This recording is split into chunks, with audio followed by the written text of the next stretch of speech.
ito ay rated SPG. Striktong patnubay at gabay ng magulang ang kailangan. Mas lalo ngang lalala ang iringan at banggaan ng Tanggol at ng pamilya Guerrero. Pareho ngang ayaw magpatalo ng dalawang pamilya. Matira-matibay ang nagaganap sa pagitan ng dalawang pamilya na ito. Masyado ngang mayabang ang pinapakita ni Miguelito na akala niya ay hindi siya kakayanin ni Tanggol.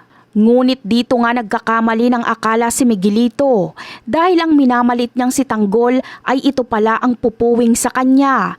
Ikakagulat nga ni Miguelito na sa muli nilang pagharap sa pangangampanya ay akala niya ay sila lang ang handa para sa ratratan dahil maging sila Tanggol ay handa din pala at nakatago lang ang kanilang mga tauhan at kaibigan para kalabanin ng pamilya Guerrero. Buong akala ni Miguelito ay maaasahan niya din si David na malaki ang galit kay Tanggol. Ngunit dito rin siya nagkamali dahil tuso itong si David. Gagamitin niya nga ang sitwasyon para makipagkampihan kay Tanggol dahil gusto rin siyang gantihan ni David dahil sa kanya nitong pambubugbog. Kaya isinantabi muna ni David ang alitan nila ni Tanggol at tinulungan niya muna ito laban kay Miguelito at sa mga tauhan nito. At dahil sa kayabangan ni Miguelito ay ito na ang magiging katapusan niya dahil walang awa siyang tatapusin ni David at Tanggol pati ang mga tauhan nito.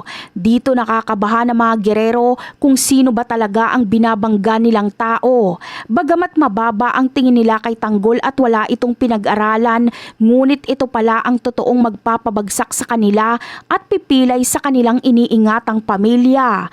At yan ang aabangan natin. Bye!